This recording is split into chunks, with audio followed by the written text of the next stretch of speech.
Nos otorga ahora un tiempo para que entre los cuatro nos enredemos un poco. Yo tenía dos cuestiones que plantearos a los dos, perdón, a los tres. La primera, lo que proponéis es conocido.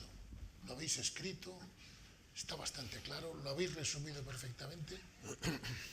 ¿Qué acogida tenéis entre aquellos que lo pueden poner en marcha? José Antonio en alguna ocasión me ha comentado que algunos ministros te han llamado y te han pedido al final un par de folios. No sé nada, sí, un par de folios. Sí, me puedes dar un folio, concretamente una ministra de Educación, me puedes dar un folio para ver cómo, no, una cuartilla, para ver cómo se arregla la educación. Bueno, era un poco de chiste. Pero fíjate una cosa que ha dicho Luis. Si es que sabemos cómo tienen que ser esos programas. Naturalmente que son programas distintos porque tenemos que educar a nuestros niños, lo que ahora ya se empieza a conocer como un entorno VUCA, Volatility, Uncertainty, Complexity y Ambiguity. Eso es lo que vamos a hacer.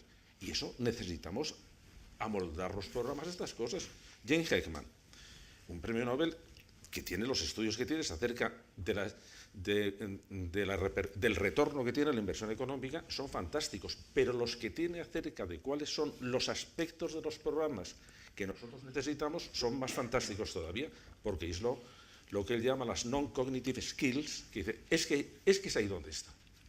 Porque el conocimiento va a pasar muy rápidamente, porque tenemos ahora, Fernando, un problema interesantísimo. No hemos todavía, en ningún país del mundo, no hemos sabido integrar todavía las nuevas tecnologías en el proceso de aprendizaje. Utilizamos las nuevas tecnologías como búsqueda de información, pero si nuestros alumnos tienen más información de la que pueden digerir, si no es información lo que les falta. Y sin embargo, introducir, decía Luis, no es relevante si el profesor es muy bueno, el que la clase sea amplia, porque puede introducir pedagogías complejas, cooperativas en un sitio, de mentorado unos por otros, y sobre todo porque los sistemas informáticos nos permiten la personalización de los programas, que es que un profesor puede decir que los docentes tenemos un problema, que es la distinta velocidad de aprendizaje de los alumnos. Entonces tenemos que fiarnos de la velocidad media y se nos descuelgan los que aprenden más lentos, que pueden ser muy inteligentes, pero aprenden más lentos, y los que aprenden más rápido, que son las altas capacidades. Pero ahora tenemos ahí elementos para jugar con ello, para resolver por fin ese problema, pero hay que formar a los profesores. Y en España no se ha formado a los profesores nunca.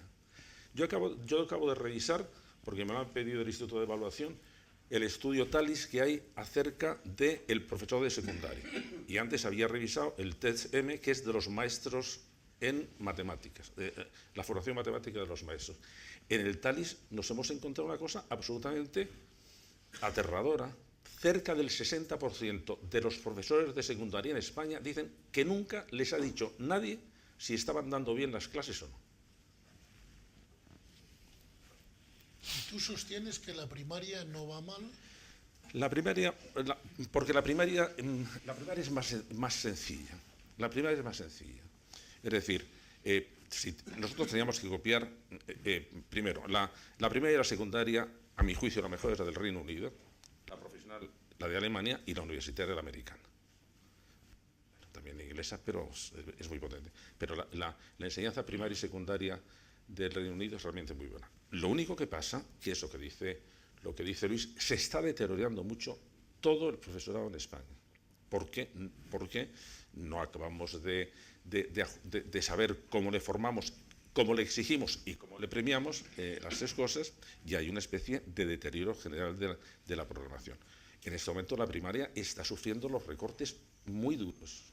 En la primaria, pero muchas veces por cuestiones de no tener becas de comedor, que son en la primaria española, en no tener becas de comedor es un problema educativo extremadamente dramático.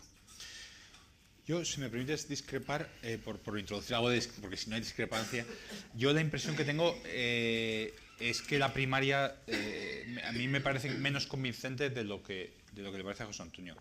Yo, por ponerlo en términos anecdóticos, el tipo de problema que se hace aquí en primaria, pues es eso, pues vamos a aprendernos los ríos de Madrid, las montañas de Madrid, la lista de los reyes, no sé qué, o sea, de nuevo, es un tipo de aprendizaje en el que los niños se acostumbran desde muy pronto a memorizar y a reproducir, no a pensar, ¿no?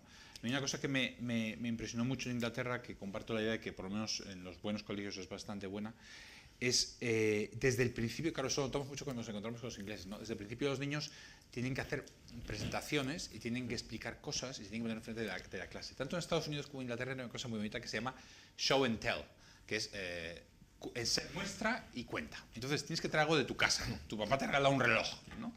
Entonces vas a hacer show and tell. Entonces tú vienes a tu casa con 4 años. Mis niños hacían con 3 y con 4 años. Entonces todos los niños allí y entonces hacen show and tell y dicen, mira, me han regalado un reloj, los relojes pues funcionan, tienen dos ramitas y el niño está de pie explicando cualquier cosita que pueda ser, oye, cómo vuelan lo que sea, ¿no? Tiene algo que va a enseñar y que va a explicar cómo funciona, ¿no? A lo mejor en 30 segundos Y esto desde chiquitines lo están haciendo. Están ellos pensando, están presentando, están defendiendo, los otros les preguntan, oye, ¿y por qué no? Tal. Y esto es todos los días, todas las clases de todos los días del colegio empezaban con un show and tell de 5 minutos, 7, oye, ¿qué niño tiene hoy una cosa que quiere enseñar?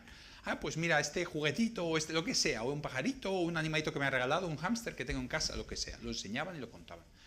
Entonces, yo creo que en la enseñanza primaria, o sea, todos los niños nacen curiosos, ¿no? Y de lo que se trata es de intentar evitar matar la curiosidad, que naturalmente tenemos, porque nos gusta todo mirar y aprender, ¿no? Y creo que el sistema español está especialmente bien diseñado para matarla, ¿no? Para que realmente uno vaya al colegio desesperado de la vida pensando que mañana me van a preguntar en la ficha de los ríos y solo me sé 5 y son 10, ¿no? Claro, si en vez de eso, pues eso, oye, pues vamos a hacer contar algo, pues yo creo que el niño pues va a tirarle a él a querer aprender, ¿no? Esa es mi impresión. En cuanto a la otra pregunta de si nos hacen caso o no nos hacen caso, yo la impresión que tengo es que hay muy buena voluntad. Yo creo que lo que no ha faltado nunca ha sido buena voluntad. Yo creo que el anterior presidente del gobierno y el anterior gobierno tenían buena voluntad y que ahora pues la hay también. Y el ministro Wert pues una persona claramente con buena voluntad de hacer cosas y tal. Pero lo que hay es una economía política con un sistema de incentivos en el que hay muchas personas, o sea, realmente en los hospitales, en las judicaturas, en los juzgados, perdón, en la educación, pues hay muchas personas que no dan palo de agua y hay otras personas que trabajan por 7, ¿no? Y los que no dan palo de agua, pues siempre en los servicios médicos siempre tienes un amigo que te cuenta, no, si es que el otro traumatólogo que está de turno y tal, no le podemos dejar operar, pues se os carga, entonces nosotros tenemos que hacer el triple. Oye, pero si se os va a cargar, pues oye, pues que no esté ahí, no, pero él está ahí, entonces el traumatólogo que es malo, tiene el chollo del siglo, no tiene que operar a nadie, él no hace nada y los otros le hacen todo el trabajo, y gana lo mismo. Entonces, claro, hay unas resistencias gigantes al cambio y al final, con temas educativos, temas universitarios y tal, realmente es que no hay forma, ¿no? Y en ese sentido, si me permites hacer una pregunta a mis compañeros y a ti, que es la que yo decía, bueno, cuando estabais hablando estaba pensando en Benito Arruñada, ¿no? Benito Arruñada se mete conmigo, voy a ponerme es un catedrático de la Pompeu, que se mete conmigo y con César y con Elisa y con todos nosotros en general, todos los regeneracionistas, que creo que compartimos una visión, la gente de Politicón también, que ellos la llaman, bueno, yo la llamaría también no culturalista, ¿no? Que es España no tiene un problema cultural, tiene un problema de instituciones, ¿no? Estamos mal diseñados, ¿no? Y él dice, se acerca bastante más, no quiero poner palabras en su boca, pero se acerca más a la idea de que, bueno, España funciona así porque es como los españoles queremos que funcione, en el fondo. Y entonces, la pregunta que os haría es si vosotros cómo veis, digamos, cómo os planteáis ese debate. Realmente, yo siempre he escrito, y lo he escrito en el Dilema de España, y lo hemos escrito siempre en Nada es Gratis, que España es como los más países del mundo, tiene unas cosas que funcionan, otras que no funcionan, las que no funcionan, pues porque hay que cambiar las cosas, ¿no? Hay que mejorar los incentivos. Pero ahora es que viviendo en Holanda y trabajando en Inglaterra, pues también a veces dices, oye, os voy a contar una anécdota de 15 segundos que os va a gustar. En el parque de mi barrio hay 18 ciervos. Y el Ayuntamiento de Utrecht se ha hartado de cuidar a los ciervos. Y ha dicho que se terminaron los ciervos. Los van a echar y van a dejar el parque, lo van a dejar en parque. Los vecinos están encantados con los ciervos. Y han dicho que ellos se ocupan. Entonces, se han juntado vecinos de 52 casas para hacer 52 semanas al año. Se turnan. Cada vecino, cada casa tiene una semana que cuidar a 18 ciervos, con sus caquitas, sus comiditas y su tal, ¿no?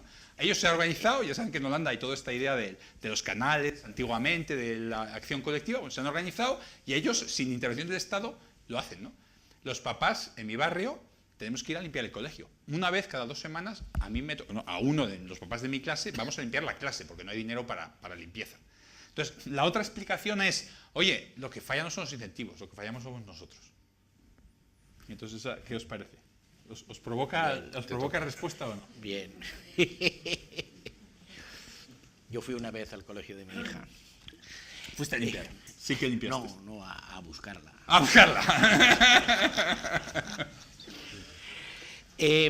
Vamos a ver, ¿por qué no se hacen las cosas? ¿Por qué no se hacen las cosas? Es que nos desesperamos todos. ¿Por qué no se hacen las cosas? Pues no se hacen las cosas porque necesitamos un cambio de agenda.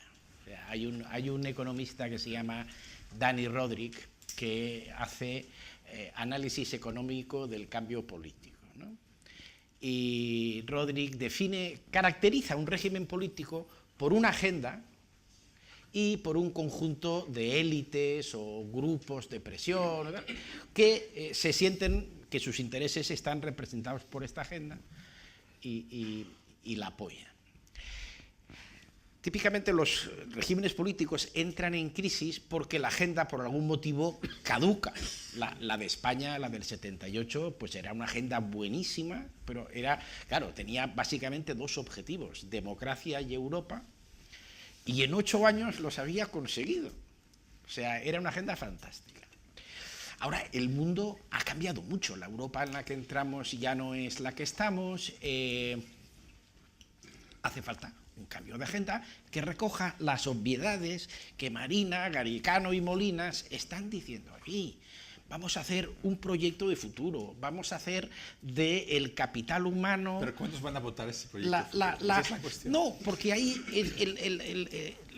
la situación, o sea, estamos en una situación de fin de régimen porque necesitamos una agenda nueva y los grupos de presión se han enquistado tanto que es imposible cambiarlo. O sea, en el sistema educativo, ¿por qué no se hace? Porque se oponen los profesores, se oponen los ayuntamientos, se oponen hasta algunos padres. O sea, ha calado mucho la idea de que hay que igualar por abajo y César, realmente en mi dirección se oponen también los estudiantes, que serán los que les tendría que beneficiar. No, y los estudiantes también se oponen, claro. O sea, es muy difícil vencer esa inercia social.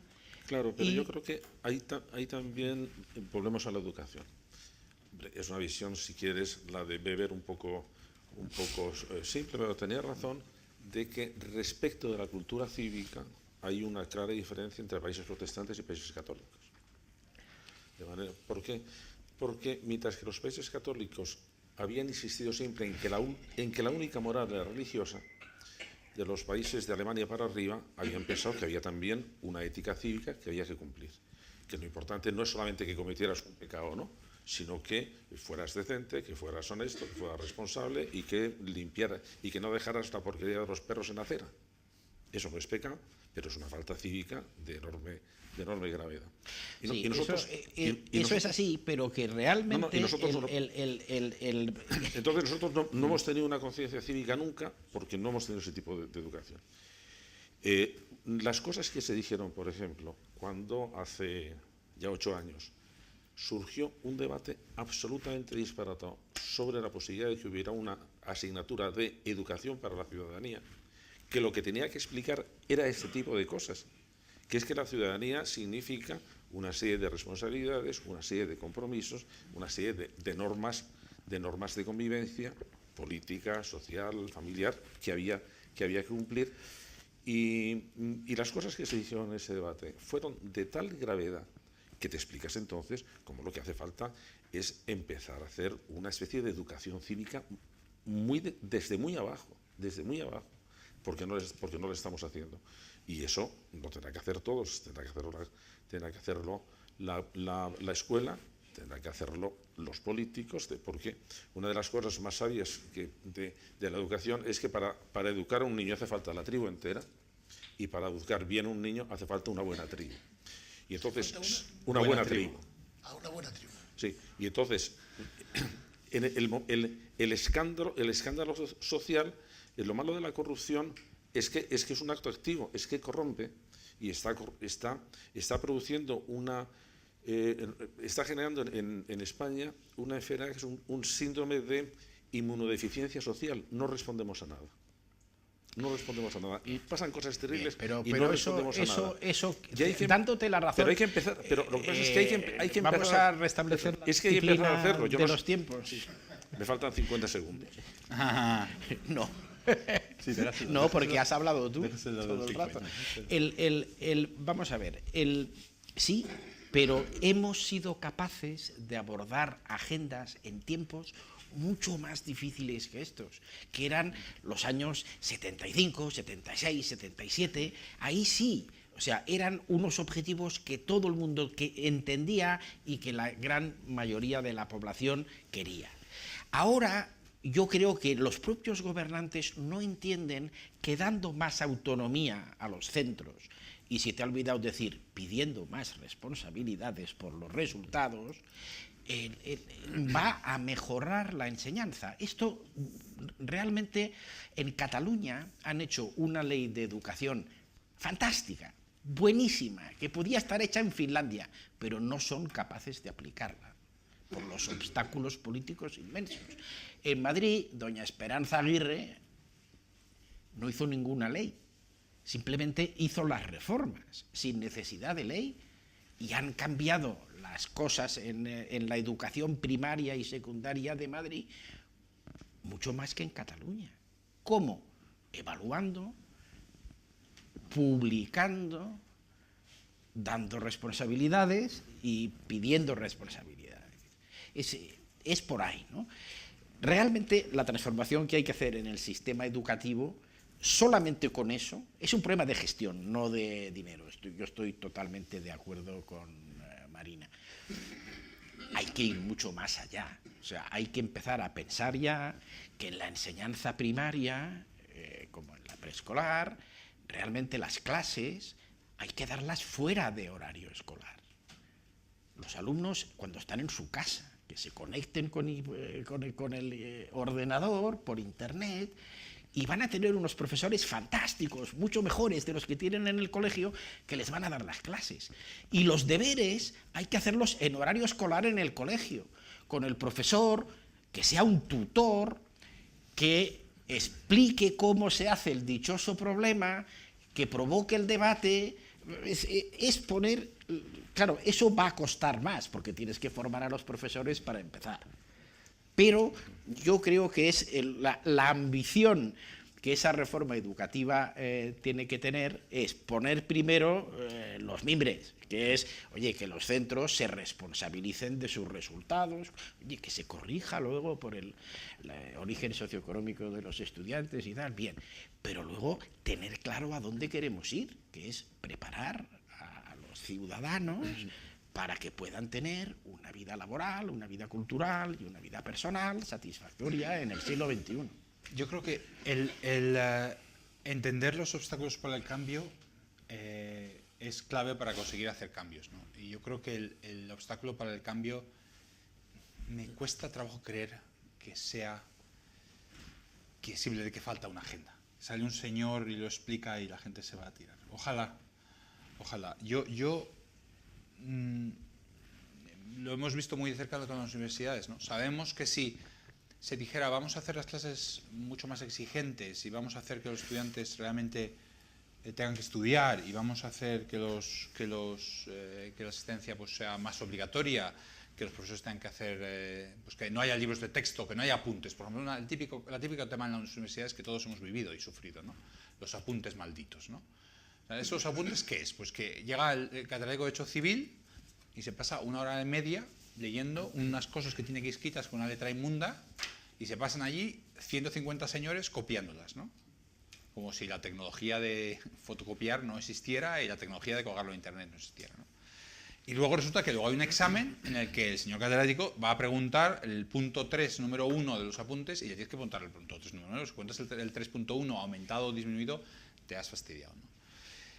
Ese es el tipo de cosa que realmente está tan arraigada que si uno dice, no, pues vamos a hacer, y esto muchos profesores a mí me lo han contado, ¿no?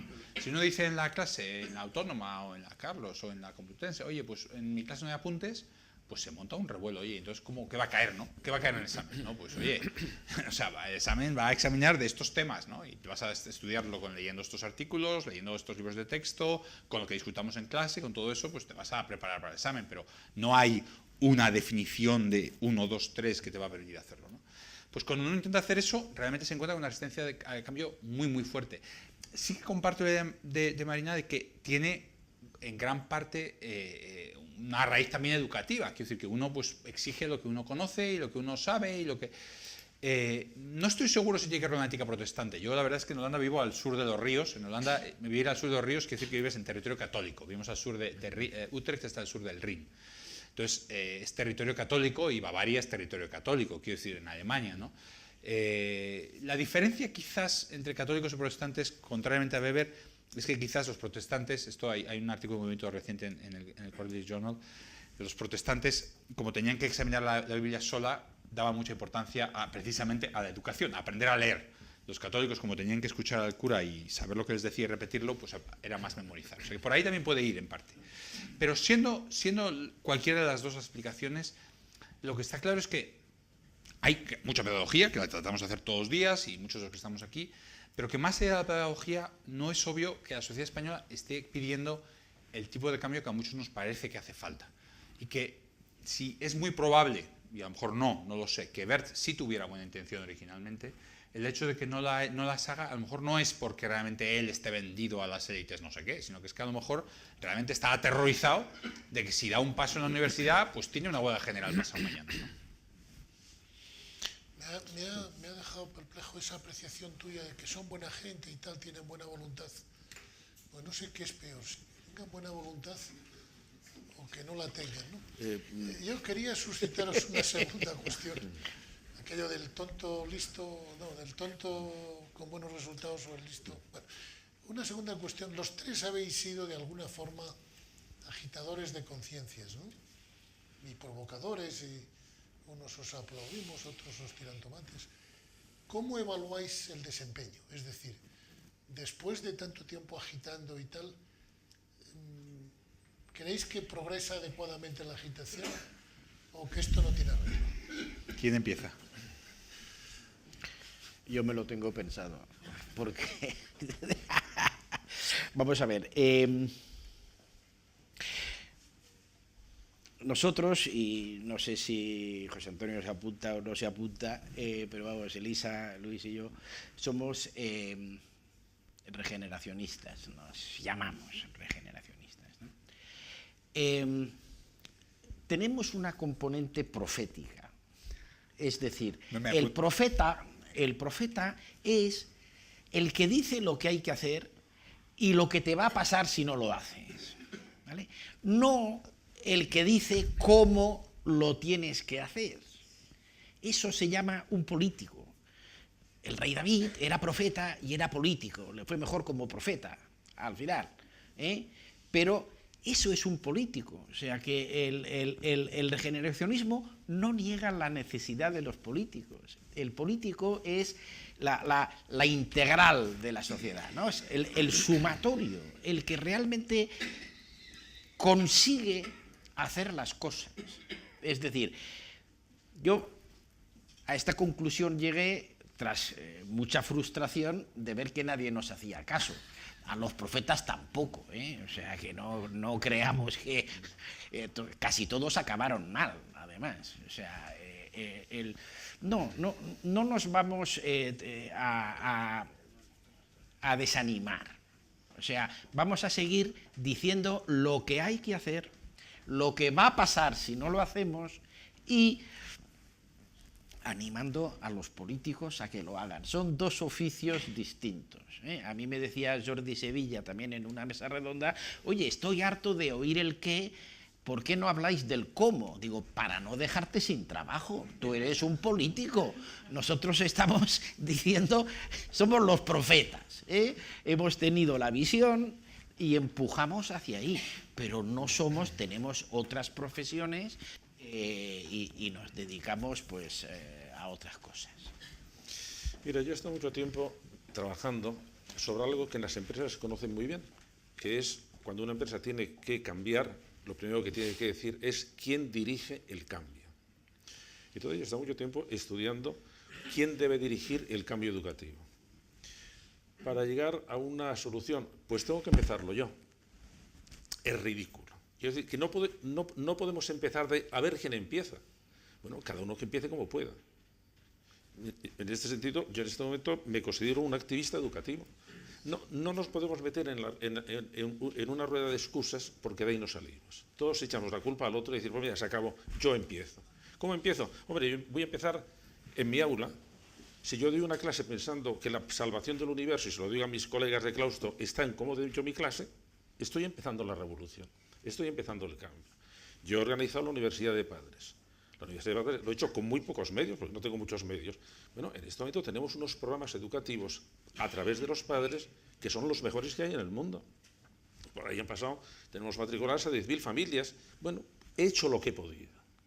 Y yo creo que es un poco la actitud. No podemos esperar que alguien lo haga. Voy a empezar a hacerlo yo.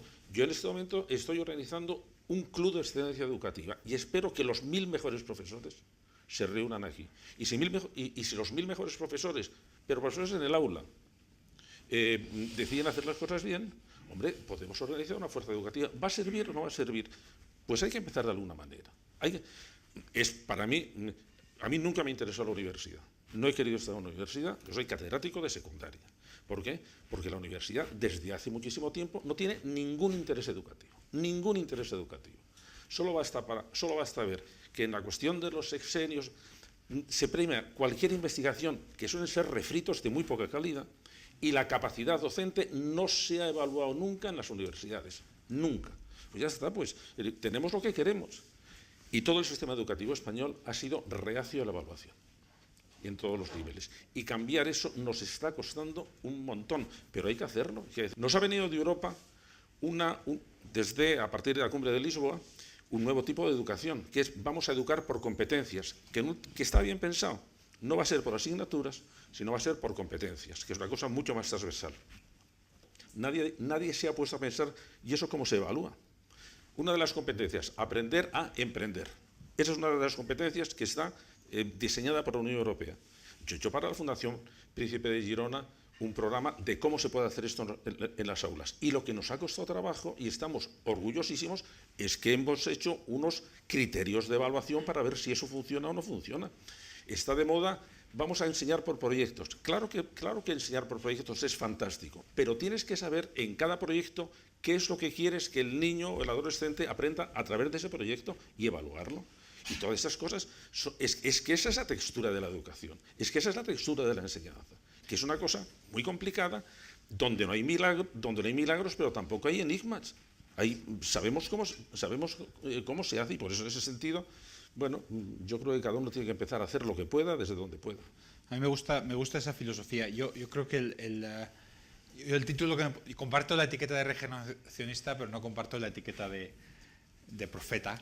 No me gusta de profeta, me gusta de profesor. O sea, mi trabajo es enseñar y educar y analizar y tratar de entender la realidad y tratar de explicarla. Entonces, lo mismo que hago en mi aula con 15 estudiantes o 20 o 30, dependiendo de los que me toquen dar en ese momento, pues lo hago en la tele si me toca o escribiendo un libro o aquí, ¿no?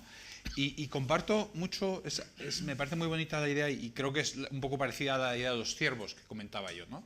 La idea de los holandeses que se pueden cuidar a los ciervos porque no se os va a cuidar la ciudad, ¿no?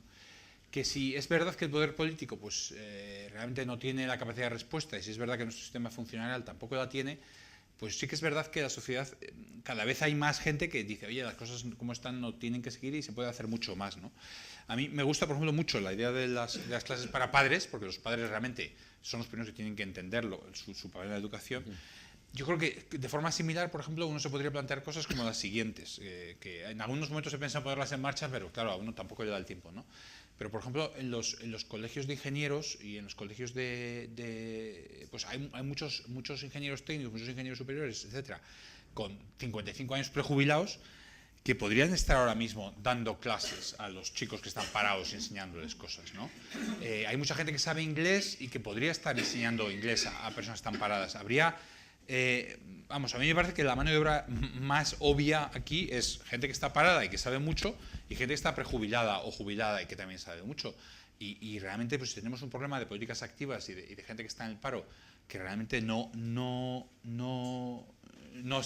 hay quien la forme, pues a lo mejor hay que machear esos dos lados, ¿no?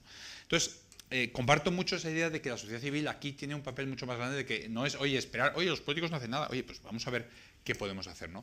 Entonces, desde ese punto de vista, te puedo dar una respuesta positiva y una negativa, ¿no? La negativa es, oye, pues realmente con el blog, con las cosas que hemos escrito, antes hicimos un libro, César, hemos escrito muchas cosas desde hace ya tiempo, yo he escrito con la gente Nada es Gratis, luego he hecho mi libro, pues es mucho trabajo y tampoco es que haya habido como cosas obvias que están cambiando, ¿no? Yo diría, una cosa en la que hemos tenido mucho impacto ha sido en la reforma del sistema financiero, porque una vez que se hace la reforma a lo burro, pues hay que mirar qué cosas están mal y ahí sí que vamos a mirar desde abajo, ¿no? Y habíamos hecho muchos trabajos sobre cómo había que reformar la gobernanza de las instituciones, y creo que ahí se ha tenido eso en cuenta. El Fondo Monetario Internacional específicamente mencionaba mi estudio con Vicente Cuñac sobre cómo estaba funcionando la gobernanza de las cajas, que estaba funcionando mal, en el Memorandum of Understanding con España. Entonces ahí, salvo algunas cositas, a lo mejor menos.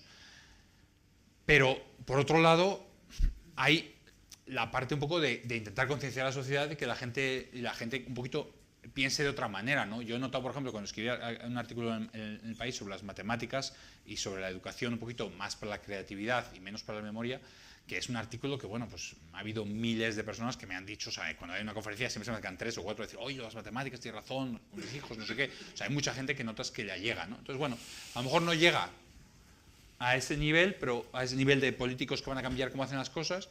Pero bueno, Samuel, que está aquí, fui con él a ver al presidente Zapatero y con otras 2 personas a hablar sobre la reforma laboral, pues caso no se hizo ninguno.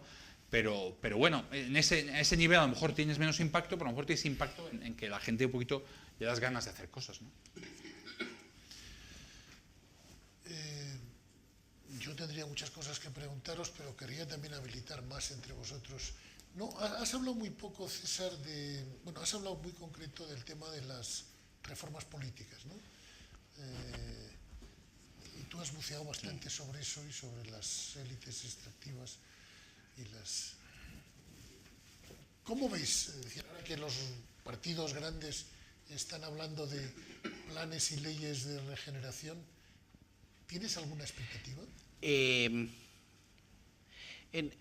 Sí, no te diré una probabilidad de más del 50%, pero razonablemente cercana. Yo creo que sí. La primera idea fundamental ahí es que no es un problema de leyes, o sea, no es un problema de leyes, es un problema de voluntad. Aquí en este país, insisto, no se cumplen las leyes. O sea, tenemos leyes contra la corrupción, las podemos hacer durísimas y tal, y no se va a cumplir. Es un tema de medios, de dotar de medios y de capacidad de actuación a las unidades que he mencionado antes, o sea, desde la judicatura hasta la agencia tributaria, y con las leyes de ahora es más que suficiente. ¿Hace falta reformar la Constitución para mirar de integrar al catalanismo? Pues quizá no. Miguel Herrero propuso una vía que no hace falta reformar la Constitución. ¿Qué hace falta? Pues voluntad de hacerlo, ¿no? Esto tiene que haber un acuerdo político y primero el acuerdo y luego las leyes. Y yo... cambiar una Constitución, pues si puede no cambiarse, pues no se cambia, ¿no? Oye, antes de dar la palabra a la gente, tenemos todavía 10 minutos, una cuestión. Hoy Almunia, esta mañana, en una ponencia corta pero muy sustanciosa, reivindicaba el proceso de construcción europea como un objetivo deseable para España, en el cual España además debería tener una participación activa propositiva. Entonces, cuando César hablaba de los 2 objetivos de los 70, la democracia y Europa, y les daba como agenda concluida, ¿creéis que el proyecto europeo está ya consolidado o creéis que hay ahí un filón, una oportunidad todavía que puede ser útil para la sociedad española? Hay un gobernante europeo que es muy amigo mío y que me hizo una explicación de este tema que se me quedó, ¿no? Que es, él me decía, son malos tiempos para ser liberal, ¿no? La gente no quiere más Europa, no quiere más comercio, no quiere más emigración, no quiere más integración. Eso, todas las ideas liberales, por eso le decía a César, ¿estás seguro? Son las ideas liberales. La gente está preocupada porque es un mundo complejo que no entiende, la economía cambia muy deprisa, la globalización les asusta. Y la gente no quiere más de todas esas cosas. Lo que quiere es menos, lo que quiere es que la protejan, que la cuiden y que haya menos riesgos, ¿no? Entonces sube el nacionalismo, Le Pen, el catalanismo, los escoceses, los nacionalismos pues en todas partes, en Japón y en China con mucha fuerza, con todo el tema de Ucrania, Rusia. O sea, todo esto tiene que ver, yo creo, con un mundo que cambia muy deprisa, en el que la gente siente que pierde su agencia, pierde su control. Pero toda la crisis, realmente, si tú planteas a una persona por la calle, ¿qué ha pasado? ¿Qué hemos cedido? ¿Qué tiene Europa? ¿Qué poderes tiene Europa? Me acuerdo de cenar con una profesora de ciencia política holandesa que me decía, oye, a mí, si te digo la verdad, dice, yo soy en principio progre y pro Europa. Dice, pero a mí si me dices que te explique qué es lo que ha pasado con todo el Fiscal Compact y todo eso, cuánta política fiscal se ha transferido, cuánto control de los presupuestos europeos estatales hay en Europa y cuánta autonomía se ha dejado y cómo funciona el control democrático y todo eso, si te digo la verdad, no tengo ni idea. Esta chica era catedrática. No tengo ni idea. Y la verdad es que no me siento nada cómodo con eso, ¿no? Entonces yo creo que hay una sensación de que la crisis se ha resuelto un poquito ahí en las altas alturas, o no se ha resuelto, que no entendemos muy bien lo que está pasando y que nos están engañando. Al final, algo está pasando aquí, lo que esté pasando es que nos están engañando. Entonces eso lo que hace es lo contrario, ¿no? El progreso hacia Europa se pone en marcha atrás. Y lo vemos, por un lado, aquí con Podemos y Syriza y los movimientos de 5 estrellas y todo, que claramente son antieuropeístas de partida, en el sentido de la Europa que todos pensamos, la Europa de libre mercado, de libres fronteras, de mercado único, etc.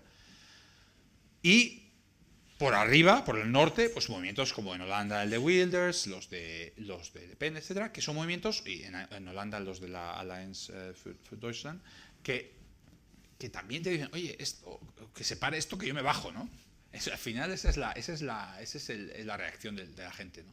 Entonces realmente pues son malos tiempos para ser liberal y son malos tiempos para ser europeísta, y sí, hay que tratar de recuperar el impulso, pero también hay que reconocer que hay un reto real que la gente siente, y la gente lo que siente es que ha perdido el control de su destino económico y que las cosas se hacen en una habitación cerrada por unos banqueros, que de repente hay un rescate a las 4 de la mañana, que ha cambiado todas las reglas, que la Constitución se ha modificado en un fin de semana, que era intocable, pero se ha modificado en un fin de semana porque alguien ha llamado a alguien que no sabemos muy bien quién, un banquero central, ha llamado a un presidente de gobierno, ¿esto qué es, no? Pues esas cosas pasan y la gente siente que está perdiendo el control. Y yo creo que esa es la raíz de este retroceso y de este miedo, ¿no?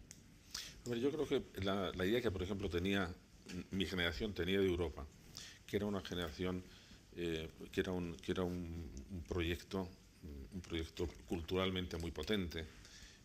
Europa había sido la cuna de la democracia, había sido la cuna del derecho, y teníamos una idea mítica de Europa. Entonces, para nosotros, el ir a Europa era salir del aislacionismo y había integrarnos en el primer nivel de la cultura, de la vida, del progreso.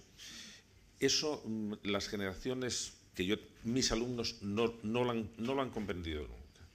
No lo han comprendido nunca. Yo hice campaña cuando la Constitución Europea, era muy difícil explicarse, no les sonaba, literalmente no les sonaba nada. Y por lo tanto, aunque desde Europa se hizo mucha presión para que se introdujeran dentro de los programas lo que tuviera que ver con Europa, hemos ido en dirección contraria. Es decir, tened en cuenta que, por ejemplo, el sistema educativo español tiene una cláusula extraña, que es que el Estado solo puede decidir el 55% de los currículos en las comunidades que tienen lengua propia y el 65% en las que no tienen lengua propia. El otro 45% o el otro 35% lo deciden las comunidades. Y entonces eso ha dado origen a algunos disparates curriculares que siempre van un poco justo en contra, no a integrarnos en Europa, sino a ver exactamente cómo es Riachuelo que pasa por mi pueblo. con lo cual ha habido una especie de empequeñecimiento de la perspectiva que desde el punto de vista educativo, que es desde lo que he visto, no ha favorecido nada. Y luego lo que decía Luis, claro, es que es un arcano, es que aquello no se entiende, nadie se molesta en explicarlo, no ha habido una pedagogía de Europa. Y entonces sí tenemos todos la impresión de que cuando alguien, por muy complicada que sea una cosa, me la pueden explicar con claridad. Y si no me la explican con claridad, es que no lo tienen claro o es que no quieren que me entere. Y yo creo que esa es no hay ninguna cosa tan sumamente complicada. Todo se puede explicar. Como quedan 50 segundos, quería decir una cosa respecto, por ejemplo, al sistema educativo español y de la importancia que tiene que tener la gestión. Todos solemos fijarnos en la clasificación PISA, que estamos, ¿cómo está? Estamos hacia la mitad, el 21, el 22, el 23. Pero hay otra clasificación que es por regiones o por comunidades. Y entonces hay algunas regiones españolas que con la misma ley y con el mismo presupuesto están al nivel de Finlandia, están entre los 10 primeros, que son La Rioja, que son Navarra, que es Castilla y León. El País Vasco sigue así, Cataluña está muy mediana, Valencia está muy mal, Andalucía está pésima y eso hace que la nota media baje, Canarias está muy mal también, de manera que dentro de España, con el mismo sistema, el mismo presupuesto y la misma ley, hay unas comunidades que están entre las primeras y otras que van muy mal. De manera que es donde se puede ver hasta qué punto es la gestión que se hace de los mismos fondos o de los mismos problemas o de los profesores o de los mismos recursos. Se pueden hacer cosas buenas o se pueden hacer cosas malas. Si os parece, déjame decir algo con perdón, esto, porque yo voy a negar la mayor. O sea, quizá con el presidente Delors, Europa avanzaba algo más rápido que ahora, quizá. Lo que ha avanzado Europa en esta crisis me parece grave que no se explique bien, pero vamos a mencionar solo dos cosas. Por primera vez hay un presidente de la Comisión que luego resultó que nadie quería, que está ahí porque ha ganado unas elecciones. Y eso ya es irreversible. Es irreversible. Encima, este señor, los primeros pasos que ha dado tienen todo el sentido del mundo. Nombra 6 vicepresidentes de países pequeños y todos con una grandísima experiencia política. Es decir, yo creo que la probabilidad es que vamos a tener una Unión Europea otra vez desde Delors, impulsada por la Comisión, y una Comisión muy potente y muy bien articulada. Una. Dos, el Banco Central Europeo, en contra del tratado, se ha erigido en supervisor único de los bancos y ha dicho, no solo en contra del tratado, sino en contra de los sentimientos más profundos del pueblo alemán, que si hace falta, comprará los bonos que haga falta. En contra del tratado, pero eso es irreversible. O sea, se ha vuelto a cumplir que Europa en las crisis se adapta y avanza. Otra cosa es que no se explique, y ahí somos esclavos pues, de la historia de que Europa se ha construido siempre de arriba a abajo. De los jefes de Estado y de Gobierno acuerdan dónde ir, hemos pasado muchos años sin proyecto claro del Consejo y de gran debilidad de la Comisión. Pero, vamos, hasta aquí niego la mayor. Otra, nos han pasado dos cosas. No lo sabemos explicar y yo creo que en España no lo entendemos porque hemos ido cayendo en la irrelevancia en el concierto europeo, en el Banco Central, en la Comisión, en el Consejo, por no darle la importancia que tiene y por no tomarse en serio presentar quizá al que más vale y no al que más fiel me es. Eso ha sido un grave error de España que nos va a tener un tiempo en la irrelevancia.